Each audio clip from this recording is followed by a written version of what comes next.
He has to be dead. Like, bugs do not respond this way to humans. Okay. Yeah. No, he's dying. Like, he's dead. Ladybugs are like skittish. Freaks people out. Dude, They're like, what the fuck is this? JD Vance is basically like built in a laboratory of like that kind of mind melting. Like, I saw another interview that he did with Eric Weinstein, not even Brett. Okay. The lesser Weinstein. The lesser Weinstein. And he's calling, like, what did he say? Postmenopausal females have a genetic predisposition to like engage in child rearing. You mean their grandkids, you idiot? That's amazing. They Their have purpose for is their saying is that- grandkids. Yeah, it's just like there is such a normal way to say that. Like, look, I mean, here, just listen to the clip and you'll You understand. can sort of see the effect it has on him to be around them. Like, they spoil him. There's sort of all the classic stuff that grandparents do to grandchildren. But it makes him a much better human being to have exposure to his grandparents. Well, I don't know. And the evidence on this, by the way, is like super clear. That's the whole purpose of the postmenopausal female in theory. Did your Like, Whose theory? Eric Weinstein, postmenopausal female, he's like, yeah. in-laws, and particularly your mother-in-law, show up in some huge way? She lived with us for a year. Right. So, So I didn't know the answer to that. Right. No, because that's this weird unadvertised feature of marrying an Indian woman. So it's in some ways the most transgressive thing I've ever done against. Bro, you can like leave it to be like. No, this podcast should have never been aired. The moment that you have like any kind of political political ambition, you're sitting across from fucking Eric Weinstein saying postmenopausal female, saying like it's an unadvertised like genetic trait of the Indian. Yeah. Like, It's like, and again, this should be a slam dunk normal statement. Like the type of thing you say to, the aunt in your family you have the most strained relationship at Thanksgiving when you have nothing to talk about. Oh, my niece has been spending a lot of time with grandma. Grandma loves her fucking grandkids. Yes. Isn't it great how the older members of the family and they have this symbiotic relationship where it's exciting for both of them and blah, blah, blah. Very uncontroversial statement. And then you just sprinkle like some insane person stuff on that. Yeah. And you're like, the femoid species, when their fucking estrogen runs out and you can't use their pussies anymore, their instinct is to raise the young. And Indians get a racial buff on grandkids. yeah. What? What are you talking about? How did you took such a normal thing and you made it so fucking strange? But it's because he's like, he has the same like Elon Musk tendency of like wanting to be wanted by like the dumbest fucking losers. Like, he got swept away. He got swept away by like, I guess, all the shit that he saw on his timeline. That's why he was following like, Heil Hitler 97 or whatever the fuck. A lot of those were fake. No, I know, but I'm saying like, but dude, he literally retweeted the guy who fucking got fired for attending a white nationalist conference yesterday. Yeah, you don't have to make him up because he like is very deep in that world. Yeah. That's I'm exaggerating when I say the Heil Hitler 97, but like he is like, bro, he went on. Didn't he go on fucking Amy Teresi's podcast or some shit? Like, that's insane, bro. What are you doing? Yeah. You should be lobotomized. The fuck? It is, no, it's like he has the stench of like not just someone who's too deep into that world, but most pathetically of all, someone who got into it when they were like 40. There is something very alienating to people of someone who, like, okay, according to his rule, according to his current view of the world, he was like whatever you want to call it, the New World Order or fucking Globo Homo or whatever these people say, right? Yeah. He was like the James Bond of that world. He was like their above foot soldier. He wrote a book that was like, the IMF should take over Appalachia because they're lazy and force feed them the right Sigma Grindset podcast so they can pick themselves up by their fucking bootstraps. He literally, his claim to fame was throwing his family under the bus And all this stuff that these guys hate now, the World Economic Forum, all this, those were the only places he went to. And then when he's 40, he's like, wait, oh, the opposite is true. I know that me, who just figured this out, I should be telling everyone what to do. Yeah. He appeared on Laura Ingraham again to come across. By the way, More eyeshadow. He's wearing more eyeshadow than her. Just That's want to point out, Laura Ingraham literally is a childless cat lady who, like, by JD Vance's standards, she has 3 adopted children. I think they're like literally from Guatemala too, or El Salvador, if I'm not mistaken. So like, for her to have JD Vance on and routinely defend him is additionally funny because he has directly attacked her. Yeah. Okay. Yeah.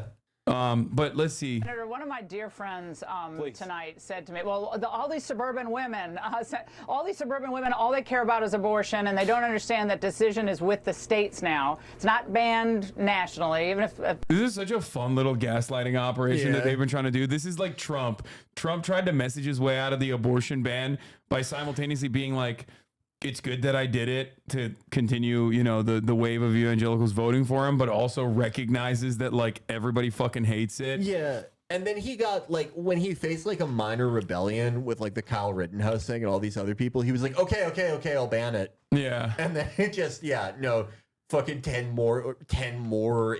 million more independent voters just gone. Yeah. It's forever. awesome. It's awesome that he's like, it's awesome that they're trying to be like, no, everybody likes it. Yeah. Everybody actually, all the legal scholars wanted Roe v. Wade gone. Yeah, and they needed it gone, and it's better than it's gone, but also it has no effect. Yeah. It might as well have not happened. Yeah. To the point that we didn't do it. But we also did it, so vote for us if you're evangelical. Yeah, let's hear what he had to say. Some people don't understand that decision is with the states now. Yeah, it's not the banned states now, and it's good. That's why it's so good. That's why we're, as the Republican Party, we're trying to get it off the ballots desperately. Yeah. or just completely overturning the ballot measures in states like Kentucky and Kansas and everywhere else where they do make that decision.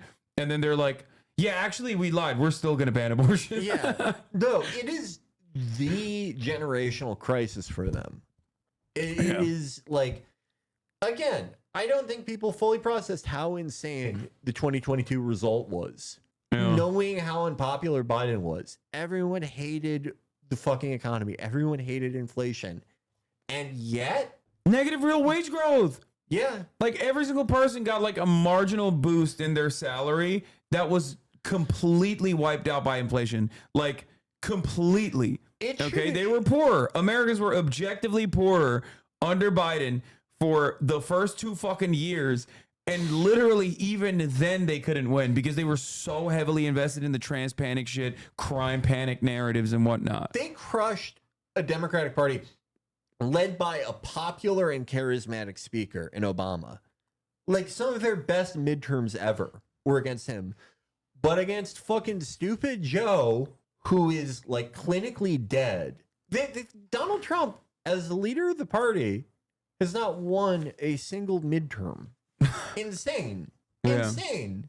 No way a Nepo baby in this libtard thing with a vape addiction or shit talking people Lamau.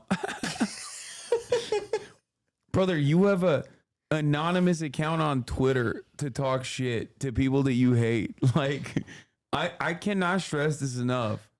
This is bottom of the barrel for you, okay? Like, I also overcame my libtard diagnosis. Yeah, he's no longer a libtard. I had to go to a libtard school. Yeah, it's awesome. Thank you, Chatter, for coming in and owning us in the marketplace of ideas. Nationally, even if some people want it to be banned nationally, it's with the states. What do you say to suburban women out there who are marinating in this propaganda? Well, first of all, I don't buy that, Laura. I think most suburban women care about the normal things that most Americans care about, right? Senator, one of my They're trying to do the fucking "we're not the weird ones, they are" shit so hard. They care about normal things like how Indian grandmothers have a genetic predisposition to have grandkids. Dude, there is nothing more normal than being a woman or having a daughter or knowing a fucking woman in general and being worried about their medical fucking future, because so many of these abortions are not happening at the recreational basis that you fucking dumb losers claimed it was happening on. It's just like, it's so stupid. Of course normal people care about that. That is so dumb. I've never met a single fucking person who's like, who is normal that also is like, no, but it's so great that they're, you know, they were doing the Holocaust with the abortions and now they've stopped it. Yeah. What's normal? An issue that literally affects everyone. Everyone cares about. That's not normal. What is normal is a 42-year-old with his mom's last name who every time he gets on camera is wearing eyeshadow and talks about his lifelong weight struggles. Which one's normal? I don't know. Who knows? Who's to say? Guy at the gym called me a pussy. Liberal advice. Guy at the gym saw me in a Kamala 2024 shirt. Can you hype me up real quick to go beat his ass? I mean, he's right. Why the fuck are you wearing a Kamala? Why are you wearing a Kamala? Okay, pal, you're yanking our chain here. If you're wearing a Kamala 2024 shirt at the gym, you kind of deserve it. I'm not gonna lie, bro. How, like, the campaign is like been around for a month. How the fuck did you get a Kamala 2024 shirt? He pre-ordered. Oh my god, dude. You know what? I briefly left Equinox in 2019, the one in Williamsburg when I used to live in Brooklyn, because I saw a Pete Buttigieg shirt. I saw one there and I was like, I've got to leave. West Hollywood Equinox is the only place that you will see that, by the way. This was like the hotbed. The rich white gays were the rich white racist gays with the Pete Buttigieg shirts. Oh my god, that's the only time I've ever seen one in the wild. For me, it wasn't like, this was before Mayor Pete was like really nationally known. It was before primary season kicked into full gear. It was more it could have been any candidate. But just the fact that someone who cared about like a primary candidate that much, I think it was like 2018. In 2018, really just alienated me from that place. That's insane. A great gym. Oh my god. He looked god. Where else can you get tricked out in the Ohio sauna, though? You gotta find a new place to do that. I love the accounts of like straight guys who use the sauna in the West Hollywood one. Me, by the way. I have done that. They're like, hey fellas, can you cut it out in here? Can you stop? He's a guy who doesn't know what gay sex is. Can you guys stop fucking horseplaying in here? Yeah, what's going on? What are you guys doing over there? Is that a new stretching technique? Hey, guys, cut it out. Okay, let's see what the Senator JD Vance, the 2024 Republican vice presidential candidate, running mate of Donald Trump. Senator, it's great to see you. When you look back on this, I mean, they destroyed Biden's career. They pushed him out of the race. They used the media to whip up the propaganda to try to demoralize Trump supporters. And at the end of all this, Senator, your campaign is up 1 point nationally. Yeah. Congratulations.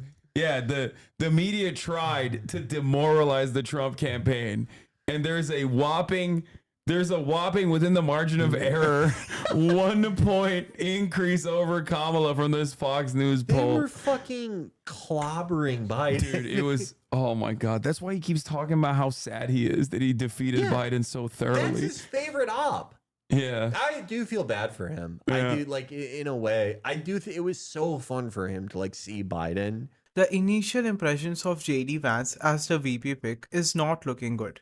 The recent additions to the Republican and Democratic presidential tickets have made distinct initial impacts. According to 538's latest polling of Tim Walz's favorability ratings, the Democratic VP candidate possesses an uncommon attribute among contemporary politicians: broad popularity. 38% of Americans hold a favorable opinion of Tim Walz, with 33% viewing him unfavorably. The Democrats' initial portrayal of Walz as a nurturing former teacher, coach, and National Guardsman appears to have resonated, especially immediately following his announcement as VP Kamala Harris's running mate. In contrast, the Republican vice presidential nominee, Senator JD Vance, has not garnered similar favor with the American public. On average, only 33% hold a favorable view of him, while 42% hold an unfavorable one. I think for old people too, it's exciting for them, for a really old person, to see someone who's 7.5% margin of interest. That's okay. That's crazy. Why does this one say 3 points? That's normal.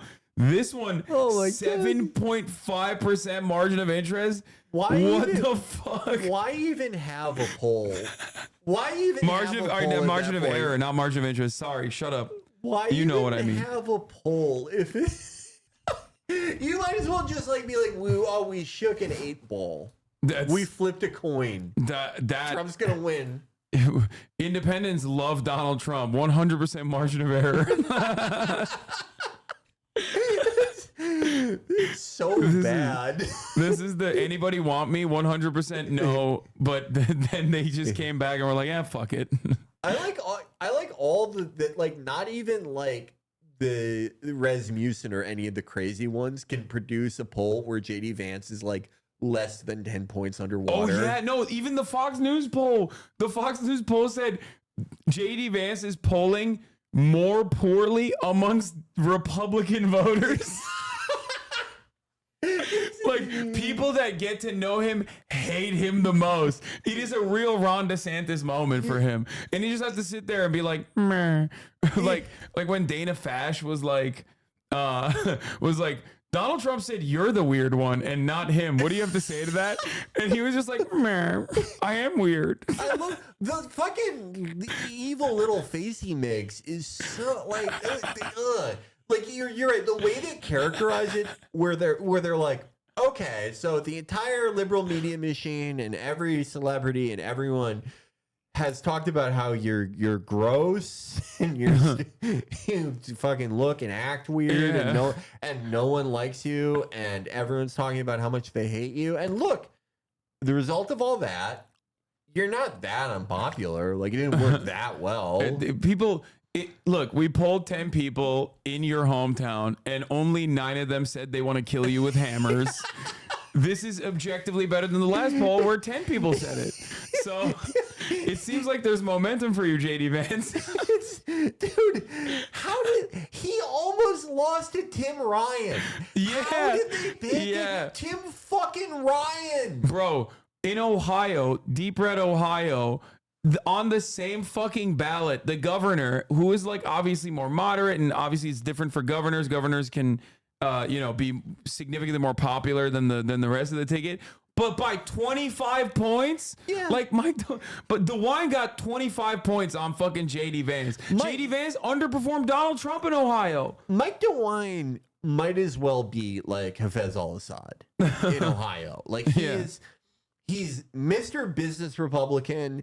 He's the type of guy that they barely have anymore. And JD Vance almost Mike DeWine probably gets 30% margins without Vance on the ticket. Yeah, Vance brought him. Yeah, Vance brought him down. He's that fucking bad. He is electoral poison. Yeah, it's so awesome that they picked him. It could have been Doug Burgum. It came down to the wire, dude. I was a Burgum maniac, and I was riding with Burgum. I was excited about it. There's two big misses in this election cycle. RFK Jr. could have had Jesse Ventura, and I would have voted for him if he did.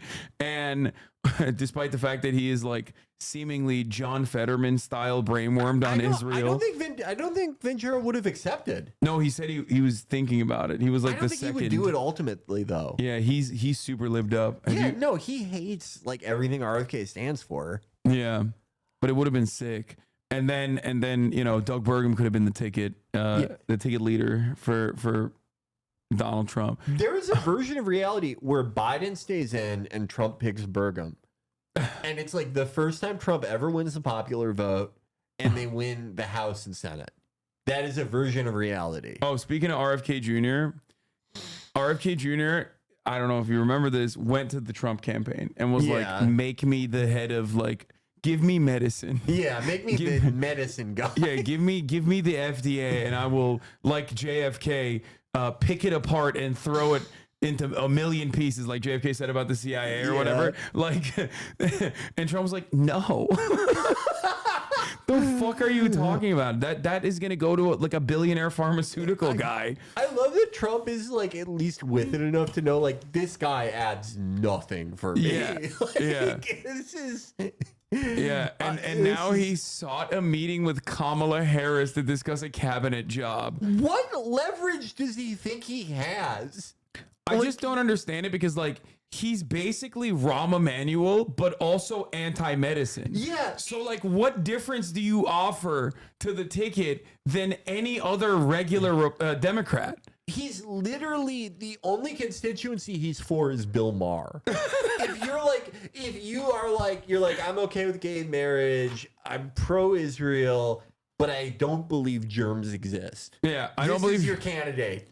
And that's one guy in the world, the greatest interviewer alive. Bill Maher. He's like legitimately, and I'm not just saying this, like, he is legitimately anti-Semitic. You cannot be this invested in conspiracy theories and not be anti-Semitic regardless. But like he is, he literally openly sitting next to like John Levine and shit was like, COVID was an Ashkenazi Jewish conspiracy with the Chinese. Like they collaborated together. Refresh my memory on this one. He said that like Jewish people like can't get COVID, right? Was that the thing? Yeah, which is so like saying Ashkenazi Jews can't get sick means that that's anti-Semitic in and of itself. Okay, it is so far from the reality that like you didn't meet a single Jewish person in your life. Like how the fuck do you arrive at this conclusion? Yeah, like it's insane. I mean, what is his operating theory then? That it was like, was it like Israel worked on it with China? Is that what he's saying? I don't even know. Maybe there's like a new type of anti-Semitism where he's like only doesn't like Ashkenazi Jews or something. He's a follower of Ovadia. Yeah. He's like, I think I'm supposed to be a servant of the Sephardis forever. I'm human cattle. Ashkenazi, no thank you. But Sephardis, they're God's emissaries. Yeah, I don't know. I don't know what the fuck. Like, I don't know how he's like so. I don't know how he's so pro-Israel unless like I don't know. He did hang out with Jeffrey Epstein. I mean, maybe he's got some tapes out there somewhere. You know what I mean? And he's just like, I love Israel, please. It's either that, right? Which I'm not sure. I don't even think. Like, do you think Jeffrey Epstein would think he's like important enough to blackmail? I don't know, like, because I don't know, like, true. Especially back then when he was like a fucking environmental lawyer and shit. You know what I mean? He was just some guy who would like go on Air America and be like, we have to clean up this river. Yeah. But like, I think that his Zionism is like, I don't know. It's a very like 90s Hollywood style Zionism where you're like, I like Israel because it's the most badass country and the fucking IDF babes. Yeah, he said Palestinians are the most pampered refugees in the world. It's insane for him, of all people, to say that. And also, I think he's like linked up with Rabbi Shmuley. Yeah, too. No, he's a Shmuley like, guy. Dude, you are so fucking insane. Like, it blows my mind how you can. How do you do this? Like, how brainworms? I guess. Yeah. And talk about an internet. His campaign is only internet stuff. That's why he's getting a whopping 6%, baby. It's like Think about if you could bring Ross Perot in his peak form back for this election, or for this election when Biden was in it. What do you think he gets? Ross Perot probably wins electoral votes in this environment. If he was pro-Palestinian, I'm not even kidding, he would probably melt the table a little bit. Yeah. Like he would eat away at the Democratic Party's base aggressively. If he wasn't so nutty, like, because a lot of Americans are dumb as fuck. They love this like weird, like, oh yeah, I think medication is poisoning you, and yeah, that's why we need to eat ladybugs or whatever the fuck, right? Like, he's God, that bug video is so fucking weird. Americans are weird as fuck. On top of that, if he was like actually fucking cranked out to the same, like, if he was like truly the anti-war candidate, or at least he like presented himself as such, like, I feel like he could legitimately get a lot of momentum in like very important blue states. Yeah. I just think like I would guess final results for the RFK campaign under 3% nationally, which is so insane considering how exhausted this electorate is. Yeah. Again, like Ross Perot, if Ross Perot in his 1992 form were alive right now and running, I would bet $10,000 that he wins electoral votes in at least one state easily in this environment. Even with this. What the fuck? Hey, everybody. This is Kathy Johnson. Why are there no bugs on her? Yeah, they're supposed to go in the garden, and this fucking goofy woman was like, "Here's a bag of ladybugs to help your garden." RFK was like, "Oh, thanks." He just dumped them over his all body. over my body so everyone knows I'm normal and good. This is a living culture like kombucha. What did he do? I don't know. He has to be dead. freak. He has to be dead. Like, bugs do not respond this way to humans. Okay. Yeah. No, he's dying. Like, he's dead. Ladybugs are like skittish. Like, he's hollowed. His hollowing is at 99. Yeah, you no. need to burn humanities in the bonfire, RFK. Yeah. Dude, the bugs are not tracking him as like an organic matter. Like, they literally are just like, no, this is like this is a carcass. RFK needs to run for the Senate seat from Londor, the city of hollows. That video is he never explains why the bugs are on him. It's so fucked up. Yeah. How do you also not like instinctively try to swat one? No, yeah, he's like, this feels great. Yeah, they're like, this. they're crawling into his ear and shit the entire time. It's so weird. But yeah, he went after a cabinet job, but the meeting wasn't granted. He previously saw an administration job with Trump amid discussions of Kennedy backing the former president. I think Trump is desperate enough that he might like actually like later down the line he might get Kennedy to like potentially drop out and endorse him. I don't know. Yeah, I think Trump's October surprise attempt will either like I think this may happen where they're going to get an actor to say he was a hostage and that Trump negotiated his release with Hamas and Israel. Yeah. That's one. And it's going to be Patrick Bet David will pretend to be a hostage. No, he's too brolic, dude. Me. He's too handsome. He's too handsome and too brolic. They would know that he's been fed well. Yeah. It's gonna be something like that, or it will be like, guess what? RFK is gonna be my fucking vaccine guy. Yeah. One or the other. Yeah. Mpox. Yeah. They're gonna be like Mpox is fake. Yeah. Has JD Vance done Valuetainment yet? I just realized. No, because I don't know if he has, because he's only done like the weirdo Groiper ones. He hasn't gone to any of the cool fucking podcasts. Yeah, he's not cool enough for like he's not Joe Rogan material. He's not cut out for the fucking. He's not cut out for the Joe Rogans and the Patrick Bet Davids. Like that's the big leagues. He was on Milk Boys. That's not big leagues. That's still weird. You're talking to a bunch of Canadians who LARP is like, who never went to college. That LARP is like American frat bros. Okay. And maybe that shit was like 4 years ago when they were college age. That was fine. But now they're just old too. And like the alcoholism is like genuinely set into their faces. When they're, they get the Alec Baldwin face. It's like, bro, you're 25. Why do you look like that? What the fuck happened to you? I love when Dana White hangs out with the Nelk boys because Dana White is like a 60-year-old man. Yeah. And he's like, we're going to do some bitches together. It's like, yeah, cool, Dana. Me and my 25-year-old, me and Steiny are going to deuce a bitch after UFC 400 with 12 decisions on the card. Yeah, they're like this deucing sponsored by Reebok. we're smoking gars. That's what they say. Yeah, They say they're smoking gars. We're smoking gars and we're going to try to deuce Addison Rae. Oh, Jesus Christ. Vice President Kamala Harris's rise to the top of the Democratic ticket has significantly altered the 2024 electoral map, a stark contrast to earlier this year when the race appeared to be between an unpopular and aging incumbent president and the former president he defeated 4 years ago, who is now a convicted felon. In the latest update, all the adjustments point favorably towards Harris, indicating that she has more potential pathways to 270 electoral votes than President Joe Biden had as the party's previous standard bearer. This current outlook returns the race to the dynamics seen in the closing days of the 2020 campaign, with 7 battleground states emerging as the key arenas where candidates and their campaigns will focus most of their time and resources to win the White House.